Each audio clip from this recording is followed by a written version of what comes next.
Greetings and welcome to a special edition of Slant Alpha Adventures. In this little installment, we're going to answer two burning questions that you may have had for the last, maybe 7.5 months. The first one is, where does our host come up with these amazingly accurate estimates for flight time and fuel burn? And secondly, what is in this secret mystery spreadsheet that he keeps teasing us with but refuses to show us?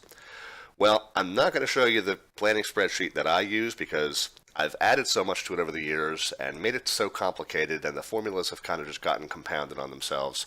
What I'm going to show you instead is a simplified version of that, which has all of the same math in it that my spreadsheet does. It just won't have the ability to handle multiple legs in one spreadsheet, and those are things that you can add on your own. The other thing that it won't have would be the individual checklists for each aircraft, and again, I customize those very heavily. I put in reminders that pertain to what I need to remember, and so they're not 100% analogous with the official aircraft checklists. So they kind of become personal documents, and I change and tweak them all the time, and I add reminders here, and I take away stuff there that I don't need to be reminded about.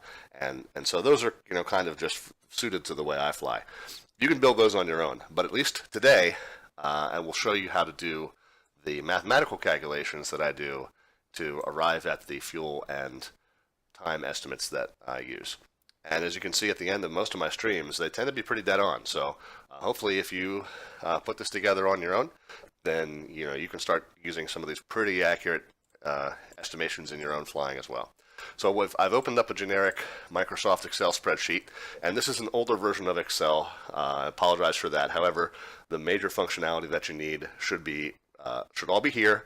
You might just need to click in different spots to do the stuff that I'm going to do, but it mostly should be pretty similar. I'm going to take sheet 3, right click and delete. We don't need it. Sheet 2 I'm going to rename, and we're going to call that one aircraft. Aircraft.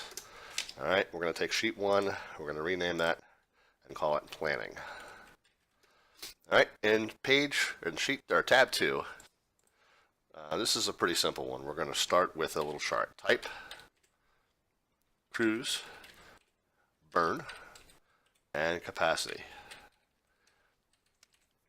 The type is, well, for me, I'm going to put in a handful of different types here. The beach Baron, cruise is 190, burn is 130, capacity is 1164. The DC3 is 170, 550, 4390. The B738 cruise is 470, burns 5750, 46056 capacity. The Cessna 550, say 380, 1135, 5808. The P51 is 250, 400. Now the P51 I've only done like 2 flights in, so take these with a grain of salt. Actually, take them all with a grain of salt. But these first 4 are numbers that I've gotten pretty tuned in. This is the Beach Baron with Reality Expansion Pack. DC3 is the AeroWorks, B738 is the Ziba mod, C550 is the Carenado. So these are the numbers that I've come up with, but this is a really easy chart that you can kind of add to and tweak and add, take away, change the numbers around a little bit, add new aircraft, whatever. I also recommend we put other, and just whoops, if I could spell other, 99, 999, 9999. Just put it about up to maybe 15 of those. So the other thing that we have to do with this page before we're done with it is define a name that covers this range. Now in this version of Excel, that's under Insert. Open that up. Name, define. Oh, that came up over there. Let's call that perf data. Okay. All right, that should be all we need to do there. For planning, let's just throw in some fields here. Call sign, aircraft type, cruise TIS, average hourly fuel flow, max fuel capacity,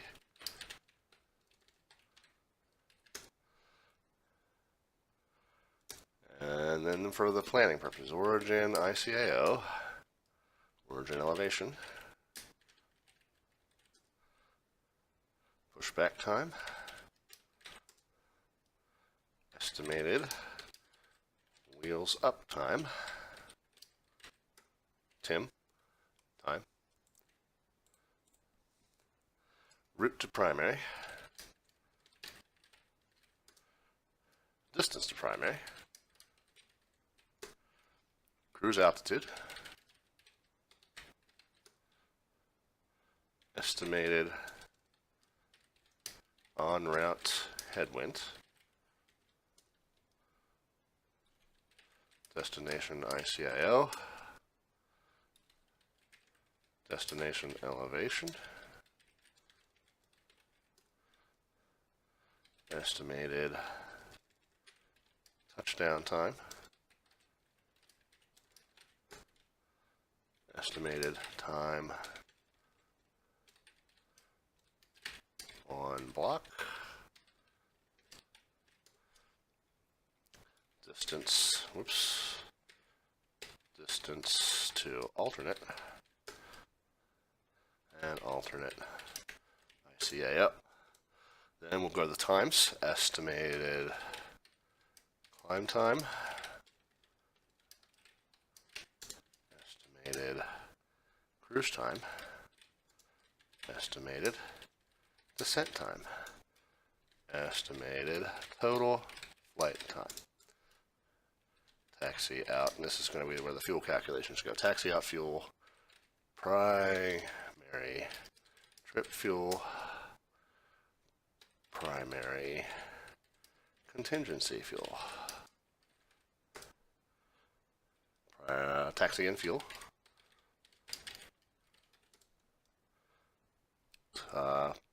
total plan fuel, hold fuel, alternate trip fuel, alternate contingency fuel, final reserve fuel, total reserve fuel, and total plan fuel. Total starting fuel load. Okay, now as you can see, I kind of structure this like I'm planning a commercial airline flight, but these days I mostly do general aviation flights, so that's why you'll notice that in a lot of my GA flights I take on a lot of additional fuel than is really required. Really required for general aviation IFR would be these three categories here: primary trip fuel, alternate trip fuel, and final reserve fuel. But I use the same spreadsheet for both, so never hurts to have a little extra. And as you've seen in a couple of my streams, it's been a blessing to have that little extra. So just for sake of aesthetics, let's just select all that and right justify it and italicize it. On this next column here, we'll left justify it and bold it. That'll just make a little easier to see what's the prompt and what's the field. Now, the next thing we'll do is the call sign, aircraft type we'll fill in. Cruise airspeed is going to be pulled off of that chart that we made. Average hourly fuel flow is going to be pulled off of that chart. Max fuel capacity will be pulled off of that chart. Origin ICAO will fill in. Elevation will fill in. Pushback time will fill in. Estimated wheels up time will be calculated. Route to primary will fill in. Distance to primary will fill in. Cruise altitude, estimated en route headwind, destination ICAO, destination elevation are all things that will fill in. Estimated touchdown time the sheet will calculate. Estimated time on block will be calculated. Distance to alternate will fill in. Alternate ICAO will fill in. Everything down here, these four and all of the fuel categories will be calculated. So this just makes, and this is just a convention that I've used over the years of using Excel so that I can easily tell what needs to be filled in by me each time and what will be automatically calculated. So that will go there. Now, so let's go in and start filling in some sample values, but then where the calculated fields are, we'll put in formulas rather than putting in values. And we'll just use a sample value of a flight that I am planning on doing tonight. We'll put in my call sign, 504 Delta Victor. Aircraft type is going to be DC-3. Now, the cruise true airspeed is going to be looked up off of that table that we created earlier. And the formula for doing that, and to just take my word for this, this video is not an Excel tutorial, so you don't have to understand why this works or what the parameters all do, but just do this. Equals V lookup D3, which is the field that we put in the aircraft type, perf data. It's going to be column 2 and false. Just do that and it will work. Now we can take that, we can paste it there. Oops. Paste it there, and we can paste it there. And then we'll come back up here and we'll change this 2 to a 3. And we'll change this 2 to a 4. So now we have it looking up the cruise true airspeed, the average hourly fuel flow, and the max fuel capacity based on what we put in here. Now if we put gibberish in here, it's going to give us an error. If we put other in here, it's going to give us those 9s. But if we put one of the values that we, DC with a number 3, then it will give us the values that we put in for that entry. Origin ICAO. Flight that we're probably going to be doing tonight for the Minnesota Vet Sim Center staff up between Grand Forks and Duluth. So I'm just going to use that as our test data here. Origin elevation at Grand Forks, which you can get off SkyVector, is 8:45. Pushback time, I'm going to assume 2030. I always put in terms of Eastern time. For the flight plan sending purposes, you want to do that in terms of Zulu time. But it doesn't matter what time you use as long as you're consistent throughout the document.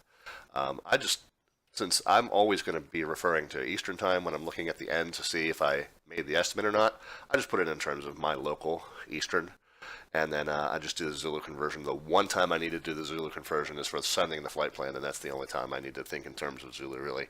So you can put everything here in terms of Zulu or whatever. For the purpose of the formulas, it doesn't matter, because it's all based on the start time that you enter, whatever time zone you put it in, and everything else comes relative off of that. So estimated wheels up time, I just make this a real simple. I just go equals that plus parentheses 10 over 1440. That means it's going to add 10 minutes. Okay, 1440 is the number of minutes in a day. Excel's dates and times are stored in terms of a day. How many days? Well, I'll show you. It's because it's going to do that, and that's what it's going to come up with. 0.86 in terms of a time. If you go in there, Control 1 is the cell formatting. That's a nice, easy shortcut to get to the cell formatting here. And we do it in terms of a time, and we choose the one that's here. It's just the hours and minutes. Then that's going to make that come up as 2040. Route to primary, it doesn't really have any bearing on the spreadsheet, but I put it in here just to have it in front of me. Distance to primary, 223.9, cruise altitude, 11,000. Let's do this real quick. Let's come to the origin elevation, cruise altitude, and destination elevation. Just to pretty it up a little bit, we'll go Control 1, number. We don't need any decimal places, but we will use the thousands separator. Just make it a little prettier there.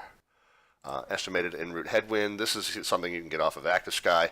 For purposes of today, I'm just going to say minus 25. So it's a headwind, and I usually do that in terms of, I think Active Sky gives you out to 1 decimal place, so we'll do the same there. I said 1 decimal place. Okay. So Active Sky gives you the estimated headwinds or estimated tailwinds. If it's a headwind, it's a positive value. If it's a tailwind, it's a negative value. Sorry, whatever source you use for en route winds aloft, you can get that number and put it in, and it's just an average value for the entire flight. Destination ICAO is going to be Duluth. Destination elevation at Duluth, 1428, and of course, going to put the comma in there for us. Estimated touchdown time, we're going to leave that blank for now, and estimated time on block, we'll leave that blank for now as well. We'll come back to it. Distance to alternate, 87.3, and our alternate today is Ironwood. Again, that's distance that you can get off of SkyVector. And let's see, let's go to the distance and headwind and distance, and we'll go back here and we'll make them all 1 decimal numbers. Okay. Estimated climb time. Now, the formula for this, it's pretty complicated. It's actually doing several things in one step here. So just to understand why it is what it is, you can follow along as I enter it. I'm going to not enter it linearly. I'm going to enter it in the way that I think about it. But then at the end, if you want to pause it and then just type straight what the ending result formula is, then that would make creating it a little easier. But if you want to understand it, do it the way I'm about to do it. We're going to start with the cruising altitude. We're going to subtract the origin elevation. Okay, we're going to divide that by 285.7. Okay, we're going to do the subtraction first, and then we're going to do the division, 285.7. All right. Then we're going to take that, and then we're going to divide that by something else. In that something else, we're going to put the cruise true airspeed times 0.6. That's going to give us a result in terms of number of hours, 0.34 of an hour. To get that to display in Excel, we've got to turn it into a day, so divide it by 24. That's going to be 0.01452 days, and then we're going to go Control 1, put in a time, and there we go. So that's 20 minutes of climb time. This formula, just so you understand where it comes from, and if you want to just type it in straight, here's your opportunity. But this formula does a couple things at once, and I actually, when I saw it this morning and was trying to put together this little tutorial, I couldn't remember where I got that constant of 285.7.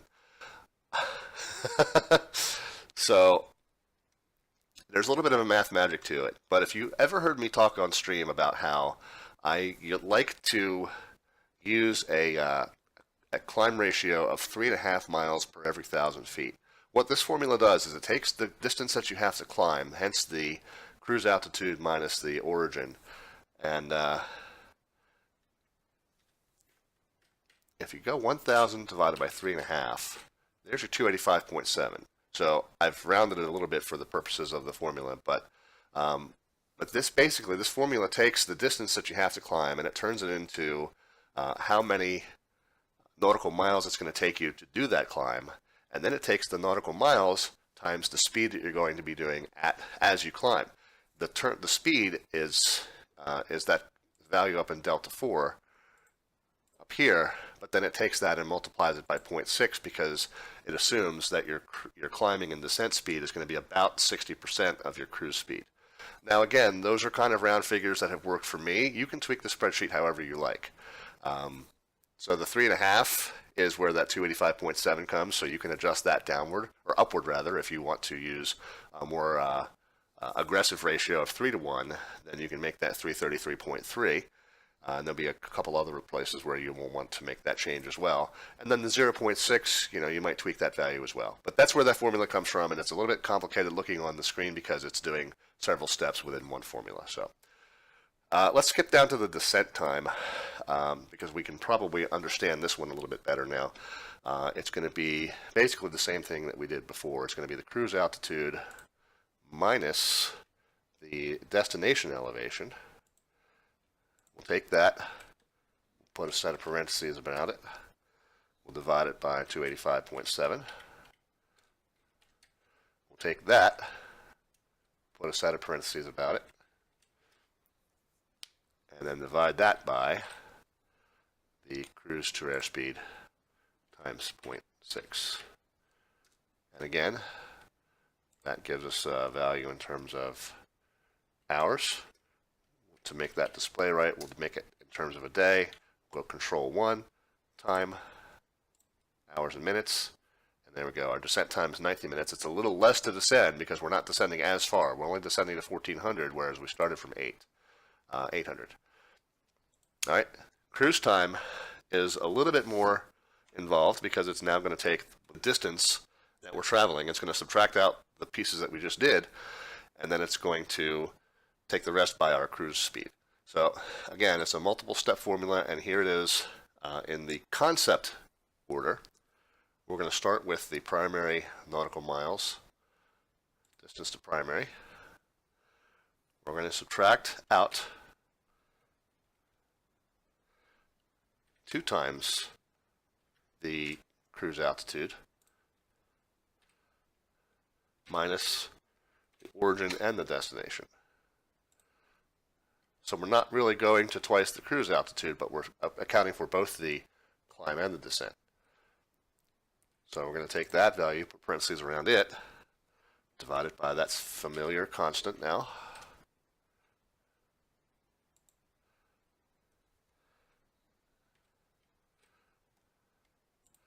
And parentheses around that. And then we take that whole top part and divide it by the cruise speed minus the headwind. And again, that's going to give you a value in terms of hours. Divide by 24 to make it days. Control 1. Make it time. 47 minutes. All right, here's where you can pause and type in that formula straight across if you need to. But if you followed along what I just did, then you understand how the formula was built. Okay? Now, easy enough. This is very simple then. Sum and parentheses close. And it has automatically formatted that as a time. Okay, so that's the flight time. Let's do this now. Since we have that now, estimated touchdown time is now going to be equal to our wheels up time plus our total flight time. Bing. And our estimated time on block, I just always assume 5 minutes to taxi in. So it's that plus 5 divided by 1440. It didn't automatically format that, but we can do that time, hours and minutes. There we go. All right, now let's do the fuel calculation. This is where, let's see, taxi out fuel is a fairly simple. I always take. All right, here's my taxi out fuel formula. I take the average hourly fuel flow. Okay, I'm going to assume that the taxi out time, which I said was 10 minutes, if you were going to do that, you would divide that by 6. And that's 10 minutes is 1/6 of an hour, right? Well, I'm also assuming that in that 10-minute taxi, I'm not going to be at full throttle. I'm going to probably be at about half throttle. So I'm going to divide that again by 2. Well, instead of then going divide by 6, divide by 2, we're just going to take it and divide by 12. All right? I'll tell you what, let's do this. Since X-Plane allows you to load fuel in terms of tenths of a pound, let's go ahead and make all these numbers down to 1/10 of a pound.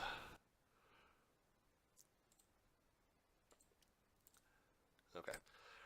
Primary trip fuel is going to be equal to the total flight time multiplied by the average hourly fuel flow. But remember, this total flight time is expressed in terms of days. So to get hours, we need to multiply by 24. Okay. Primary contingency fuel, I've always been told, you take that and you add 5%. 5% is 1/20th, so we'll take it divided by 20. There's our 1/20th. Taxi in fuel is going to be the same as the taxi out fuel, except it's going to be 5 minutes at half throttle instead of 10 minutes at half throttle. So real easy, we'll just go that divided by 2. There it is. The total planned fuel then is the sum of those 4 things. Close parenthesis, enter.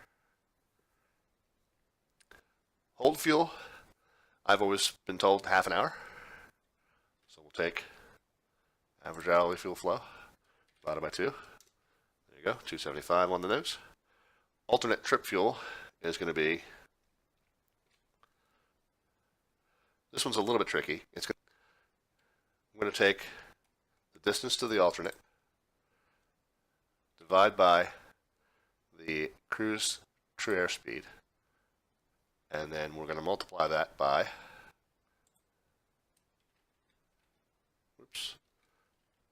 take that sum, multiply it by the average hourly fuel flow.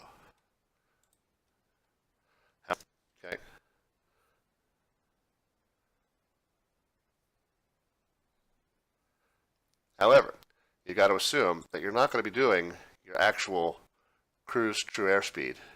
You may be going slower, especially if you're in an airliner. That trip to the alternate might not be at your full cruise speed. It might be at 250 knots. So let's take that D4 and multiply it by 5435.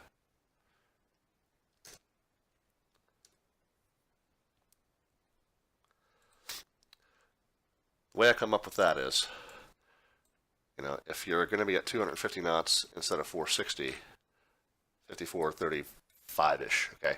So that's where I come up with that.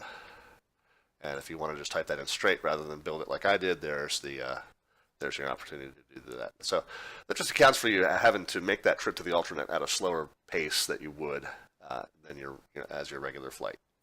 If that makes any sense. Alternate contingency fuel, again, just take that divided by 20. Final reserve fuel, it's very easy. Average hourly fuel flow times 0.75. There's your 45 minutes. Total reserve fuel is then the sum of those. This should be how much you have left over at the end of your flight, unless you needed to use any of these contingencies and reserves. And your total fuel load, starting fuel load, is very simple then. It's your total planned fuel plus your total reserve fuel. All right, that's it. That is all the math that's in my spreadsheet that I have not shared with you. If you were to change the aircraft type now, BE58, it's going to recalculate all those times and all those fuel amounts. Change it back if you want. Now, you can take this and then you can build on top of it individual checklists for your aircraft. One thing I like to do over in this area maybe would be your craft clearance, cleared to via initial climb, file cruise, expect in, departure frequency, and squawk. And I didn't spell that even close to right. Let's go ahead and right justify these again. And then you can add links. Clear to, we're going to say that's equal to your destination. This is equal to your route. Initial climb, you'd get cruise would be what you filed. Expect in, departure frequency. So you left justify that. And then you flag the fields that were added in and out automatically. So now, when you give your clearance, you can fill in these values, and then you can really quickly read all that back. And that's one of the ways that I become familiar with reading back these clearances rapid fire, because I've got it all right in front of me, right in the right order. One nice thing that I actually do have on mine that I didn't put down here is percent fuel load. I think on FSX, I used to set the fuel load at the beginning by the percentage that the tanks were full. So I don't use that anymore for that. But I do use this as a means of making sure that I've not planned a flight that is longer than the aircraft can handle. Let's make that a number. Let's make it 1 decimal place. And let's go, it's equal to the starting fuel load divided by the capacity. And then we'll come up here, we'll add some parentheses and multiply that by 100 to make it a percentage. And we can left justify it.